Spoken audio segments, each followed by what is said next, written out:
Hello, you are listening to Decipher This, a podcast about music and technology from Ensemble Decipher. My name is Rob Cosgrove. I'm Taylor Long. And we are very excited to be speaking with multifaceted percussionist and technologist Scott Deal. Scott is professor of music and director of the Tavel Arts and Technology Research Center at Indiana University, Purdue University, Indianapolis. He also organizes the Earth Day Art Model Festival that Ensemble Decipher will be performing in on April 22nd. Thanks so much for chatting with us today, Scott. Thanks for having me. I think we wanted to just ask first how you got started with music and specifically with percussion. Maybe we'll move on to electronic stuff, how you got into that scene eventually, but where did you start? Well, I grew up in the military, moving all the time, and so doing things like band programs. I was spotty, like in elementary school and junior high, but I got a little of it. But what I really wanted to do was play rock and roll. And so, I was on my parents ever since being, I think, in second grade to get me a drum. And they got me a practice pad first, and then in sixth grade I got my first snare drum, and, basically like a million other young boys back then wanting to play rock and roll. And so that's what I did all through high school, played in bands, and then I got right out of high school, literally the weekend I graduated from high school, I got hired by a road traveling band, 6 nights a week on the road, and I was hooked. I just loved it. And so you went for your undergrad all the way to your doctorate in percussion, right? And was there some point within that time that you started getting exposed to sort of electronic media, or was that something that came later? No, that's a key thing about when I look back in all those years, is that before I ever went to university, I was interested. I mean, the rock music I was into was progressive rock, fusion. So many of my peers of that generation, the bands we listened to, Emerson, Lake and Palmer, and Yes, and Gentle Giant, and then the jazz world, the Mahavishnu Orchestra, Chick Corea, Return to Forever, Herbie Hancock. So those were the staples of my listening and concert experiences too. And I was really fascinated by the electronic thing. I remember when Switched On Bach came out. I mean, actually, I was much younger when it came out. But when I got to high school and discovered it, which by that time it was 5 or 6 years old, I went out and bought that and loved it. And other electronic artists that started exploring it. But when I went to school as a percussion major, there was a real separation. There was no MIDI yet. And so things like a mallet CAD or some kind of drum controller, those didn't exist. And so it just seemed too far away, And also I really got the bug once I started university and was exposed to contemporary music or new classical music. And I remember my freshman year, I went to the library at my university and I found this new LP they had just bought of the percussion group Cincinnati, which at the time was called the Black Earth Percussion Group. So it was new music. And I listened to that thing and it just knocked me out. I was like, this is what I want to be playing. This is it right here.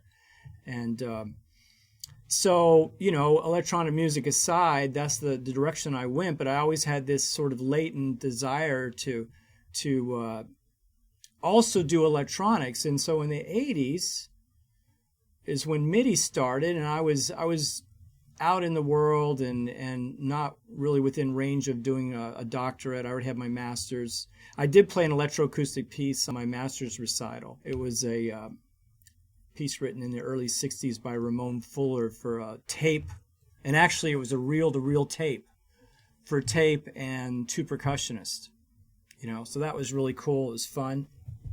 Studied some electronic music in classes there, but didn't have much exposure. But I started my doctorate in 91, and when I went back, that was the big thing for me. That was probably the primary reason to go and get my doctorate is I wanted, now, by that time, MIDI was fully, an industry, and there was a whole, universe of MIDI devices, and some of the software was just beginning to come online. Opcode Vision was like the the de jour sequencing software. There was still not such thing as having audio and MIDI together. That came years later.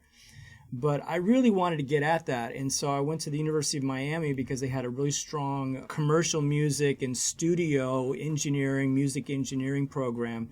And so they were doing a lot of technology, and that attracted me. Even though I was going as a percussionist, and I did a DMA in percussion, I did the whole, like you guys know, you give a bunch of recitals and then a doctoral essay. But my advisor at the time, Fred Wickstrom, and I both agreed that the focus I would have, which is what I wanted, was technology, percussion and technology. And so all of my recitals, I took out a big loan. I bought a mallet cat, I bought a couple of drum cats, and bought sound modules and samplers, and befriended all the composition students, and I persuaded some of them to write pieces for me with this setup.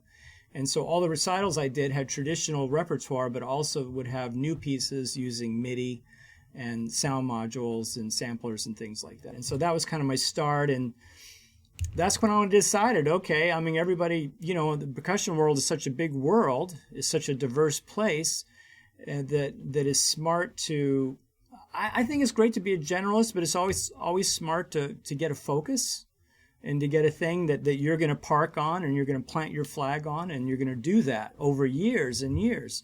And so I decided in graduate school that I was going to be, an electronic percussionist and a technologist, as well as being a percussionist.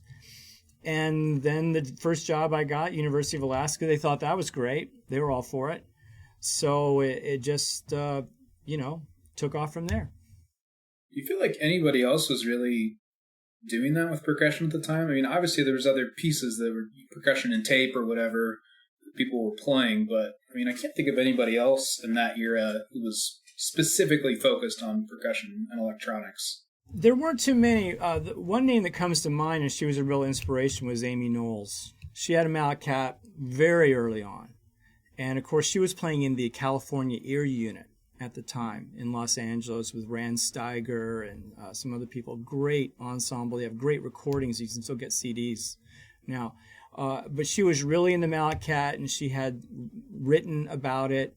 I remember doing my research, and I read an article in Computer Music Journal that she wrote about her experiences and working with various composers. So I'd say that she was a really big influencer and inspiration. And then also Don Buchla, who's now passed away. And I'm embarrassed right now. I can't remember the percussionist's name, but Don Buchla, of course, created something like a mallet cat called the marimba lumina, which is still an instrument. You can still get it. It's very exotic.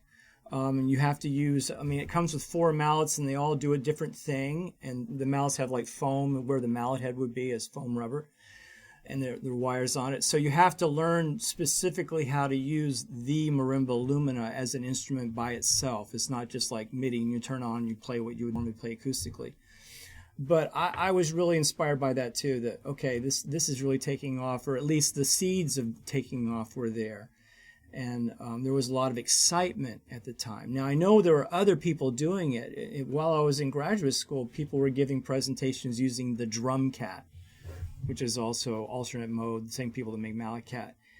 It was getting used in the dance community a lot. Dance companies, instead of hiring a percussionist to bring their gear in, or, of course, the famous, that's how John Cage, how he got prepared piano. He was playing for Merce Cunningham's dance studio. And so drummers were picking up the drum cat and then getting gigs with dance companies, because then they'd have a whole inventory of really crazy sounds that they could keep things interesting. It was very portable. The marimba lumina, wasn't Lucas Ligeti, hasn't he done some stuff with that? I think so, yeah. I've lost touch. I never bought one, and like I said, it's very exotic. You kind of have to have it and learn it.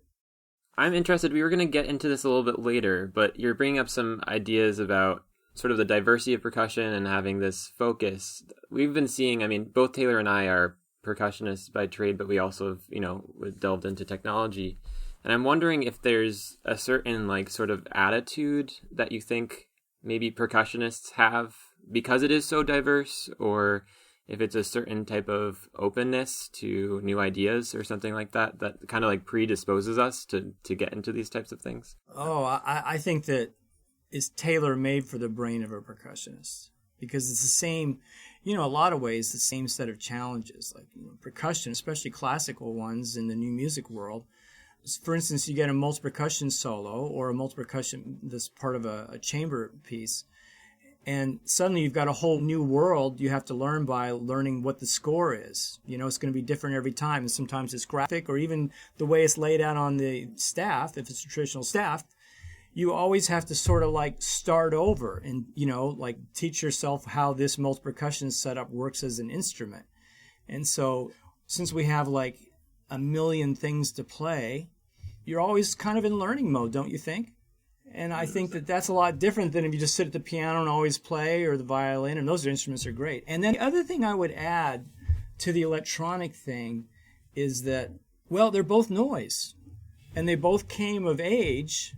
They kind of both grew up together over the 20th century. Turn of the 20th century, we start to see the advent of more percussion being introduced into the orchestra and taking a more important role. And we start seeing, the early rise of percussion ensemble literature. What was it, 1927 for Ionization by Edgar Varese. And at the same time, sometimes the same people were really obsessed with electronics because it was noise. And so actually, here's Edgar Varese. He wrote one of the earliest, classical percussion ensemble work. But he's also called the father of electronic music. And then you have Stockhausen, who has amazingly prolific catalog of important work.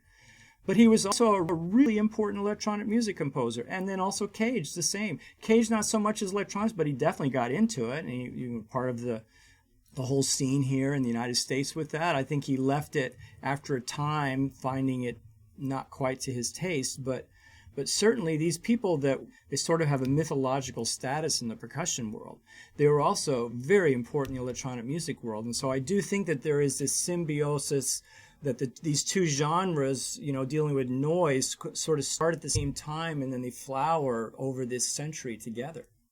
So maybe this is a logical point to move over to talking about telematic music, about network music. And so how did you get involved with that? Yeah, okay. So very interesting. As I mentioned, my first job in academia was as a percussion professor at the University of Alaska Fairbanks.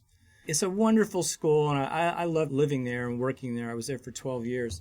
But one of the challenges in Alaska is, when you're working there as a musician, is that as fun as it is, and the people are great, there's not very many of them, not too many people. And so your audience base is quite small, and you can only do so many concerts, a year for the same group of people. So, and getting out of the state is just so expensive. So, I think anybody who's a serious artist, not just musicians, but, actors and painters and all kinds of artists. And I think that Hawaii is a lot the same. There's this issue that how do you get out and interface and engage with other people, in the rest of the United States. So I was feeling that. But anyway, so what happened was I did chase my technology stuff with a vengeance when I was in Alaska. Especially they were glad to have me there. It was a great relationship. And they're like, hey, do whatever you want, as long as you're teaching your lessons, whatever. And so I did pursue it a lot. I had quite a reputation on campus for doing electronic concerts, and I was like the technology guy, for the arts. And one day, these people from this newly established Arctic Region Supercomputing Center knocked on my door, and they said, hey, we'd like to take you down. We've built this lab. We want you to take a look at it. And I went down, and it was this giant immersive environment, had 3 gigantic screens that were sort of side by side, but then it could be folded in to make a room, and then you could be like in a virtual reality environment also. And also the floor was a screen, so you had 4 screen surfaces that were really huge. So it was like a small office when it was folded up. Had cameras and projectors, everything was this whole room, and I was like, wow, this is amazing. This is really mind-blowing. I'm like, great. You want to do something with it? And I was like, I don't know what. And they said, well, there's some people, and then they told me about it. There's some people on the web that we are in touch with at several other supercomputing centers, and they've got artists who are starting to do things over Internet2. And so my next question was, well, what is Internet2? So they explained the whole bandwidth, and we can get in that here during the discussion. So I, went to a couple of meetings, and it was loosely called ArtGrid. It was a consortium of artists at universities in the United States, Canada, a little bit in Europe, who all had access to, and this was basically 2003, okay?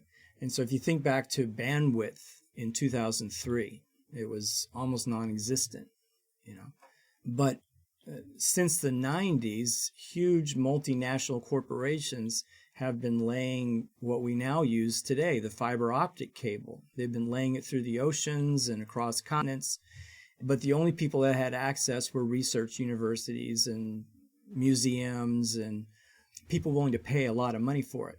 So, and our university being a research one was part of that. And so this consortium of artists were people who were institutional artists who had access to a lot of bandwidth and decided to experiment with it. So I started working with them regularly, and from 2000 for 4 years. And we did a production every semester, and some of them were amazing. So that's really how I got into it, and I started doing a lot with it and got curious, and so I wrote about it and I researched it, and we did many other things. We started educational pursuits. That was also quite big back then. Certain large institutions, again, who had the financial capability would join Internet2. I think in particular Manhattan School of Music started working with a strong program of distance delivery. Also the Cleveland Institute of Music, in cooperation with the Cleveland Symphony, they started an outreach program to the whole state of Ohio that they would beam into band rooms all through Ohio, lessons from world famous masters. And so I got into a bit into that world to learn how to do that. And so it was really a focus of interest. But through all of that, I learned that the real power of telematics is the way that it connects people who otherwise are not going to have an opportunity to get connected. And that was, to me, that was the reason I was doing it. It was like suddenly I had this whole group of people that were smart and fun and interesting and doing things that interested me. And so I was sold. And then as I saw other people come on and have the same sort of like aha moment, like, wow, this is a game-changing scenario for people all across the world. And we used to talk about what we're experiencing now, that someday this will be available in people's homes, and that a lot of people can do this, and it'll improve humanity in a sense, not to get too heavy, but by giving people who don't necessarily live in a major city or have the financial means to be going back and forth all the time, will give them a way to engage communities that they would choose to engage otherwise.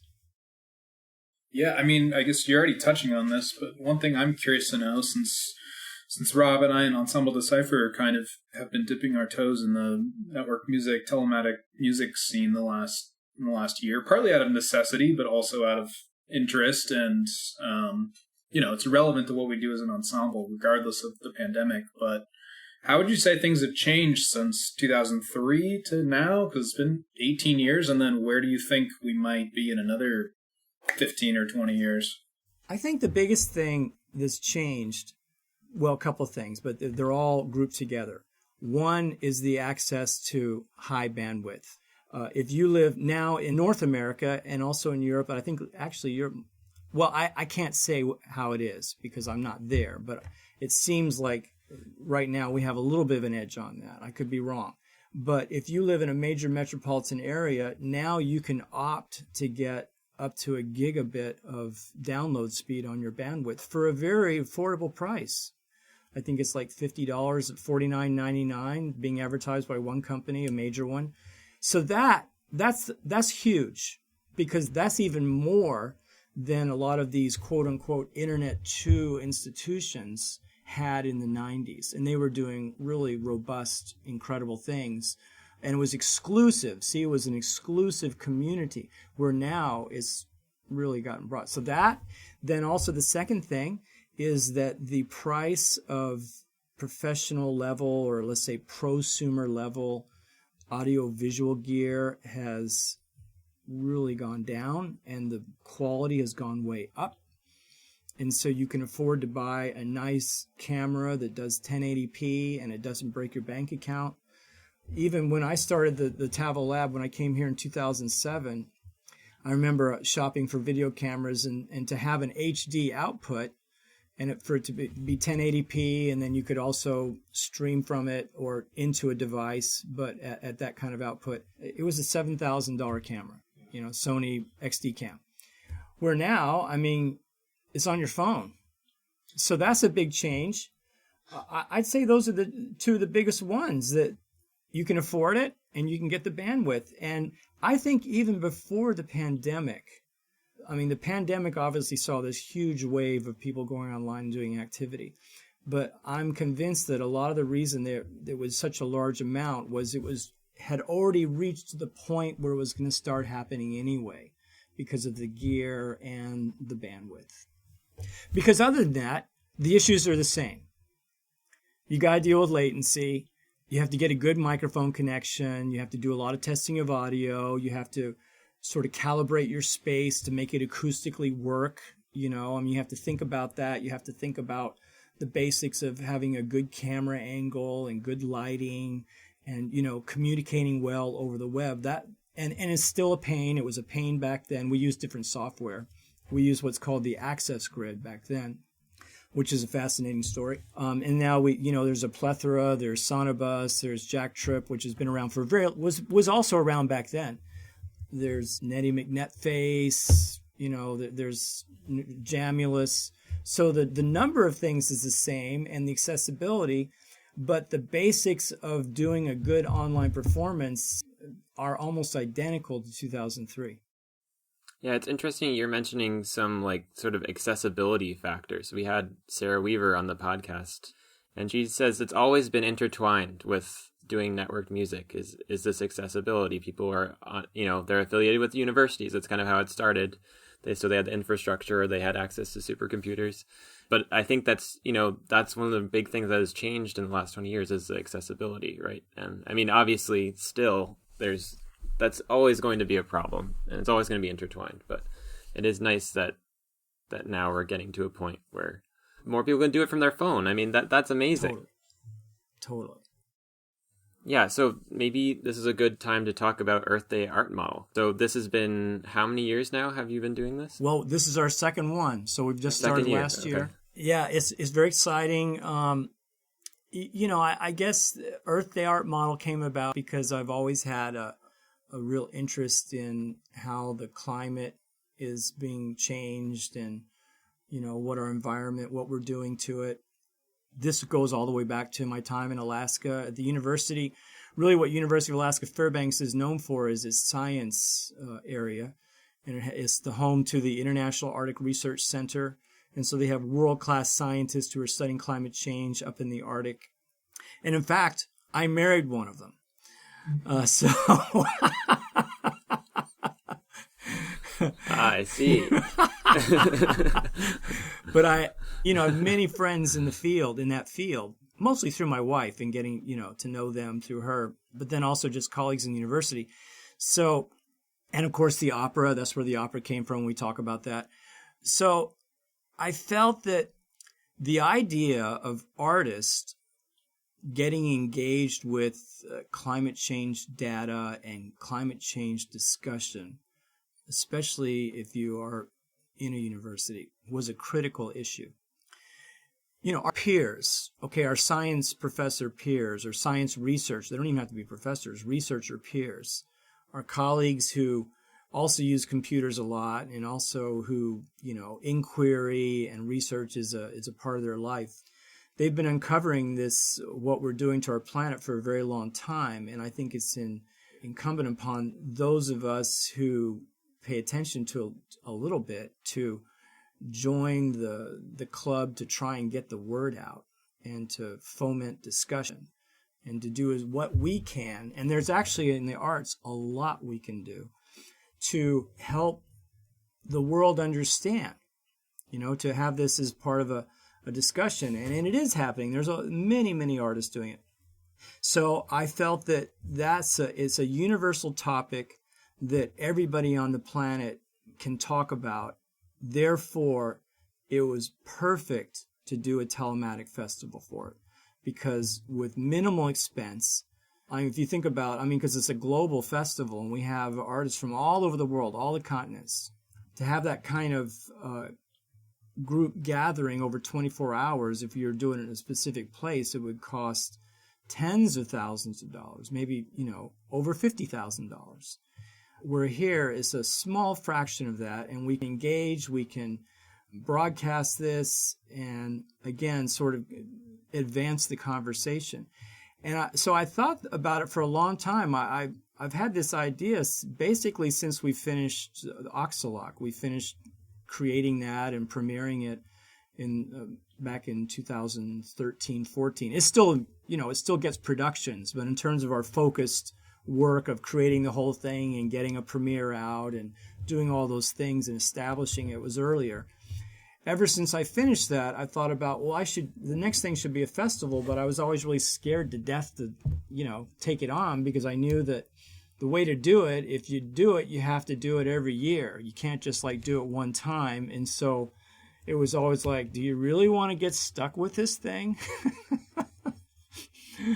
So I finally took the leap in 2019 to said, okay, we announced it for 2020. And I'm so glad I did. It's been so rewarding, and I've met so many wonderful people through it. Now I'm wondering why I waited so long, but yeah, that's the purpose, and we're going to do it annually. I'm going to do it as long as I can, hopefully past retirement, which is way off in the future. But the idea is to have this annual event where artists can come and they can engage the data, they can engage the modeling, the climate models, that's how the scientific community works. They make these gigantic climate models in supercomputers, massive computers. And they have names, and the institutions will name these computers. My favorite one is called the Earth Simulator. It's over in Yokohama, Japan, and it's owned by Jamstack, which is Japan's version of NOAA. And it's, it's in this gigantic room the size of a gymnasium. It's just a giant computer cluster.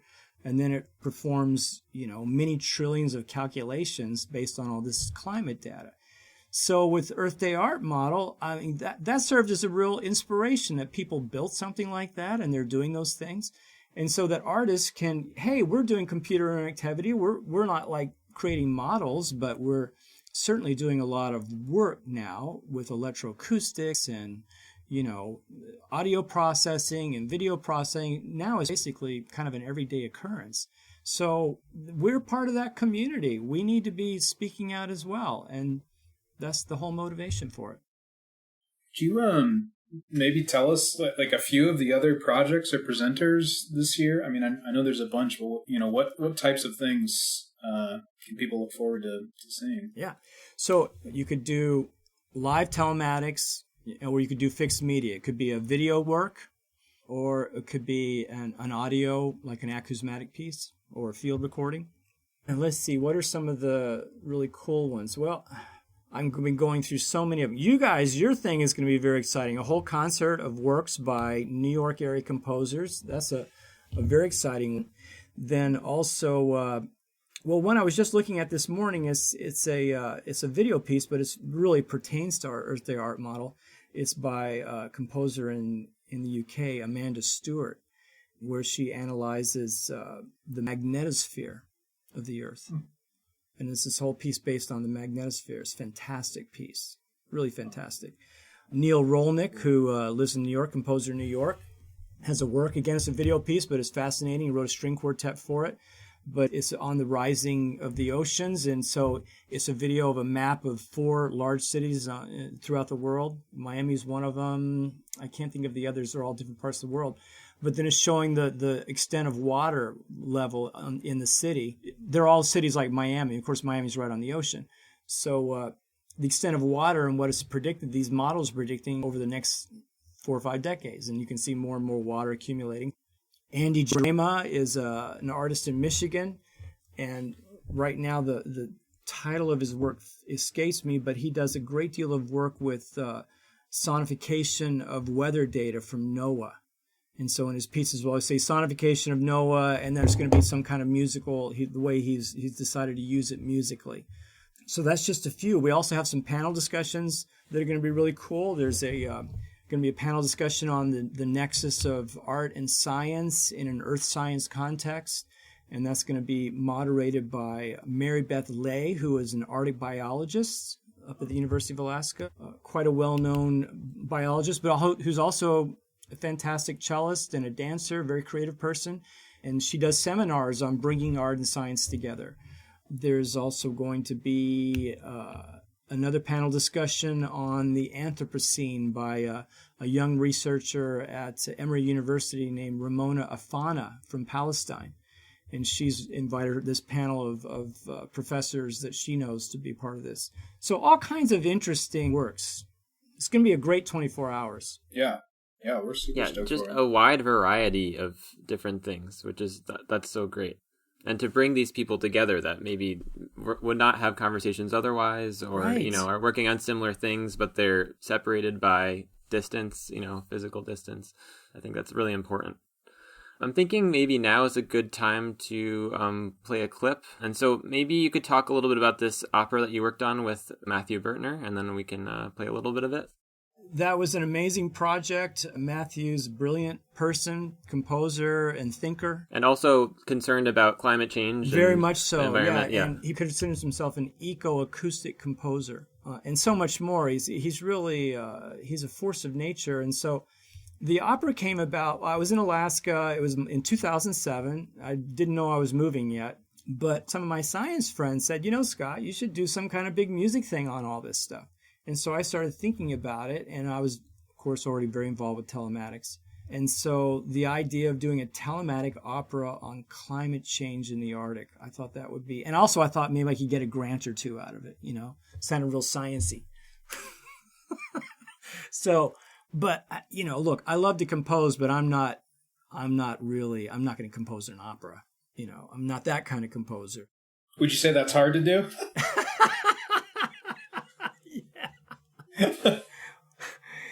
Yeah, it'd be sort of like if some composer decides he wants to learn Ziklus. It's like, well, good luck with that, Yeah. So I sort of know my wheelhouse, and I also felt like I could be the creator. I don't have to write the music or the libretto. I've got the idea. I just need to partner with somebody. And I hadn't met Matthew before, but I knew him by reputation. He's very well known in Alaska. Everybody loves him in Alaska. He's from Alaska. He was raised there in the bush. His parents were teachers in the Alaska bush. And he still has a home up there. He does his institute. He does a summer institute, Ecosona Institute. He does outside of Anchorage. So I contacted him. I said, here's this idea I've got, but I just really, I need someone like you to help me realize this. And he loved it. He was all for it. We met online. We talked. One of us, I think he might have flown to Alaska, but we flew and met. And we knew it was going to be a big project. We knew it was going to take a long time. It took us 5 years. It took us 3 years from conception to the excerpt you're going to see on this podcast. And how many people are involved with like a full production of the opera? Oh, yeah. So we had a really large premiere in October of 2012, and I would say probably easily, 150 people easily. Because we had 5 locations. We had Indianapolis, supposed to be Washington, D.C., but it was the exact day of that superstorm that went in and basically trashed Washington. And so the entire crew in Washington, D.C., it was going to be at the Phillips Collection in Washington. They went to UVA and did it in a classroom on the fly. Because it was everything, Washington was totally shut down by this extreme weather event. We thought it was very, prescient. But then the other cities were Bergen, Norway, and members of the Bergen Philharmonic, and Bit 20, which is an ensemble in Bergen that's tied to the symphony. Great ensemble, contemporary music ensemble. And my friend Peter Cates, who's a wonderful percussionist and the principal of the Bergen Philharmonic, he spearheaded that. And then also McGill University with Kermit and Schulich School of Music, Fabrice Mirandola. And then Alaska at the International Arctic Research Center. Well, actually, the opera stage was the Alaska Museum of the North. They have a black box theater. So we had these 5 locations, but then we had full ensembles on all locations. and speakers, and we had spent years interviewing scientists, so we had this full slate, and you'll see some of this on that excerpt. I think you'll see it. But the opera contains live performers and then a narrator and singers, but then it also has a whole library of media clips of interviews that are part of the libretto, where a scientist gets on and is asked a question. They speak about some aspect of climate change. And also social scientists and activists spoke and partook about. We had an Alaskan elder who's since passed away, very well-known Alaska elder, talking about what Alaska, the climate was like when he was a child and what it's like now, and these kinds of things. And so this whole media set. So doing all that, it was 5 stages and a lot of complexity, and like I said, a lot of hand-holding, a lot of talking people into trying this out and rehearsing it. So it was monumental, but it was very rewarding. Very rewarding. Create impressions in your mind. The wind fills you, pushes your imagination to a thought. In this place, the human mind and the wind are like one together. Otherwise, you won't make it there. And I think the 20th century has made many of these communities very non-adapted to change because suddenly you're trapped in certain things that were not your choosing to begin with. But now, of course, you live with and you're accustomed to it.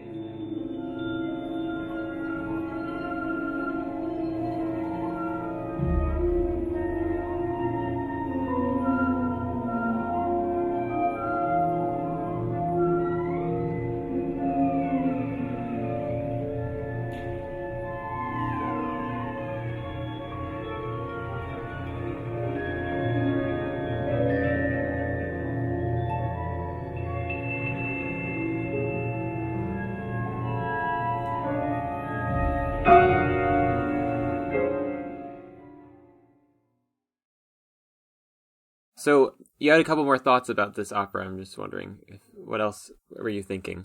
One thing we did in the opera that I feel like has stood the test of time was the idea of an immersive media environment. And this is certainly not a new idea. There's a lot of people have talked about it, but I did have a particular itch to really go for it in this opera. And so when you do the telematic version, you can also do I'll get to that in a second, but it has 3 screens. It calls for each stage to have 3 large screens.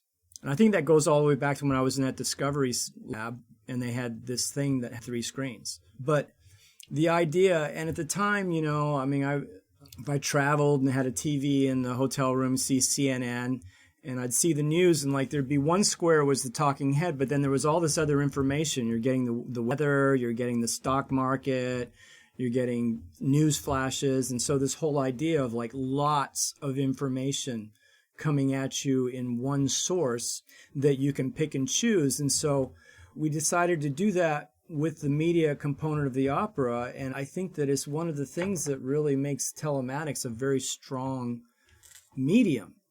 And certainly a lot of people in telematics focus on the music, and that's great. And there's certainly important issues, the latency and the networking and what do you do? And then the audio. But I think one of the real strengths that, as a medium, is that you can give people just an incredible amount of information in a short time. Kind of like being in a 3-ring circus. You're seeing all these things, but then you can focus on the part that attracts you. I was really proud of it with the opera, and we worked quite hard on it. It forced us to go out and get a lot of media.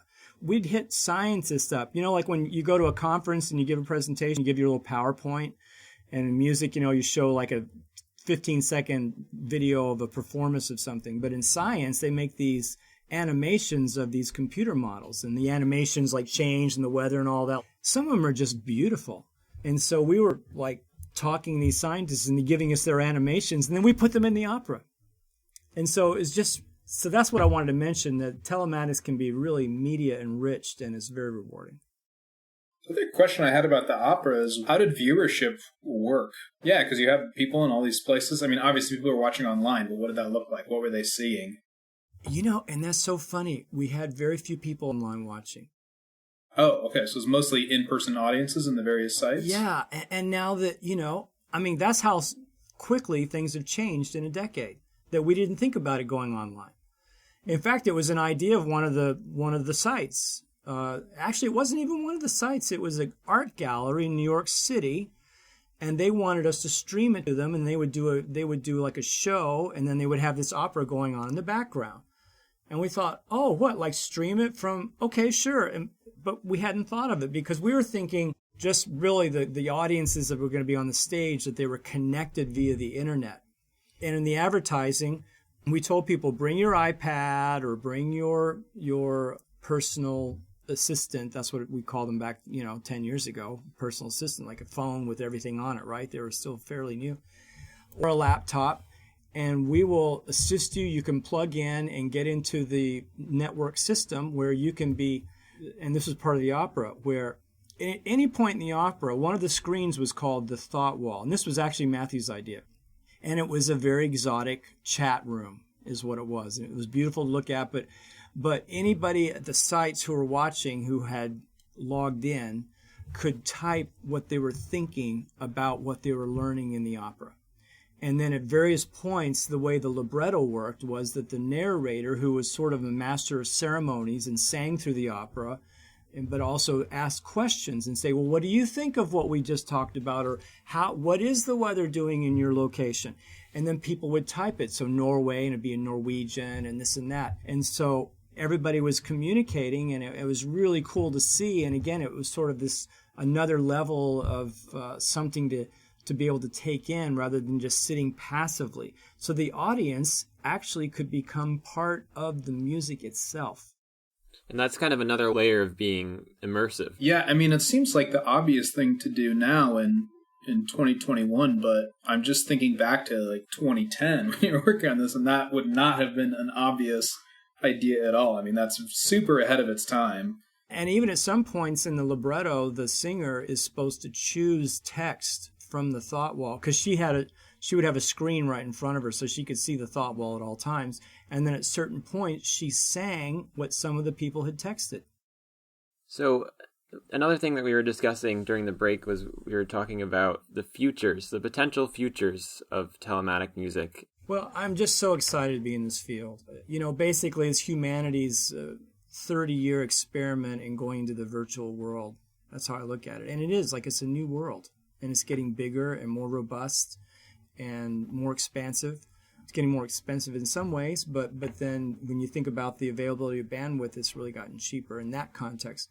But for the future, I think what I envision, what I hope for, I guess is what I would say I hope for, is that millions of people all over the world, especially, I'm just thinking of all the people that for the first 30 years of telematics not really had a place at the table because they weren't part of the elite group. And we are an elite group. If you're an institution that had the budget for high bandwidth, that's a very small percentage of the population of the world. Very, very small. And so now it's opened up with the proliferation of really high bandwidth fiber optics. And so say that you're in, what if you're like, I don't want to name any countries, but say you live in a small town in a place where to get to a major metropolitan area, it's going to cost you an arm and a leg.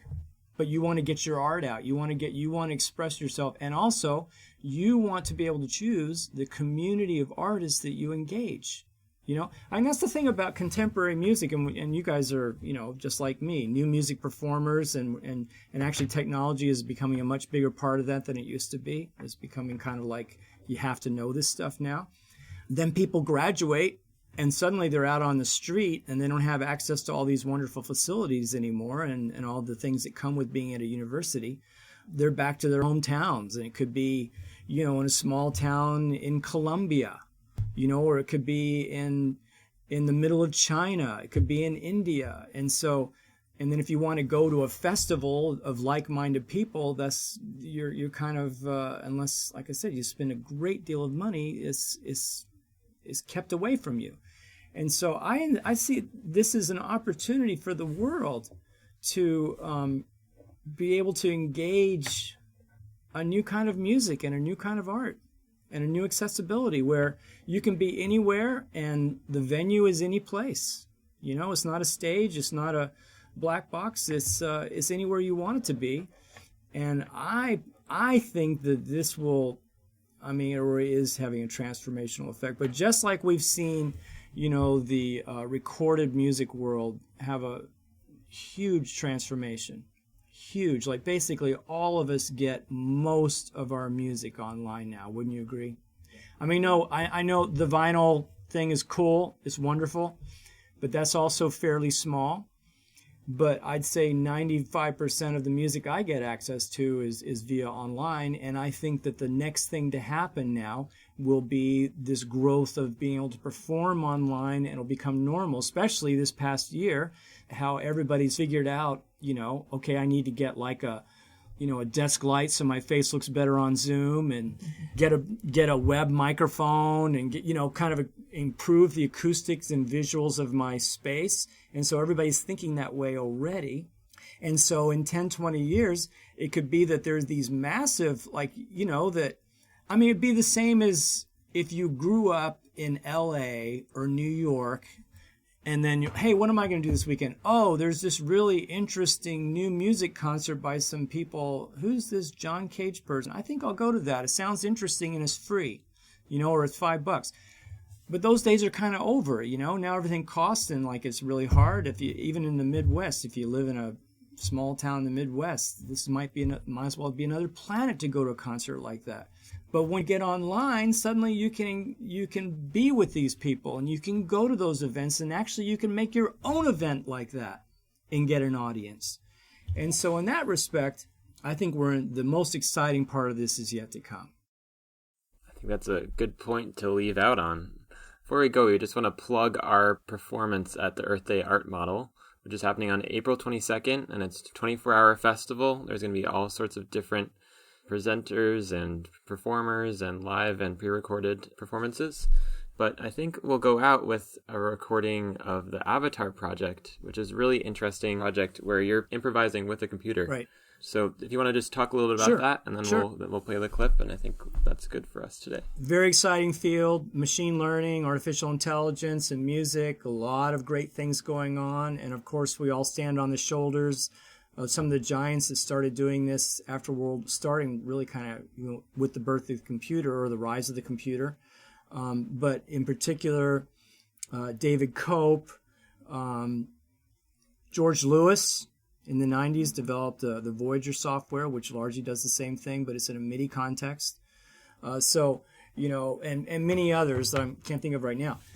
But so in particular, the Avatar project, it's our goal with it is to have this, you know, accompanying, improvising partner that's also very accessible. And so we've made it so you can do it in Ableton Live. It's basically a Max for Live patch. It's not out yet, but it's going to be out really soon. Available on our website, tavellab.llc website, that you could download it. And if you use Ableton with your percussion gear set up, you could turn this thing on, and just with a couple of microphones and Ableton Live, you can be off to the races, improvising, and it improvises with you. It doesn't, you know, and by improvisation, I sort of mean in a free jazz or in a indeterminate pitch context. If someone wants to play jazz standards on it, I mean, it can do that, but it won't be as impressive. I mean, the idea is impressive, but it's more if you're going to, you know, be a little crazier than that, I think. So here, the video or the audio you have is of me being a little crazy on the vibraphone with the Avatar. It's a lot of fun.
I think that's perfect for our outro. So thanks so much, Scott, for talking with us today. My pleasure. It was really, Thank you. really interesting conversation. Thanks. And yeah, see you all in the next episode.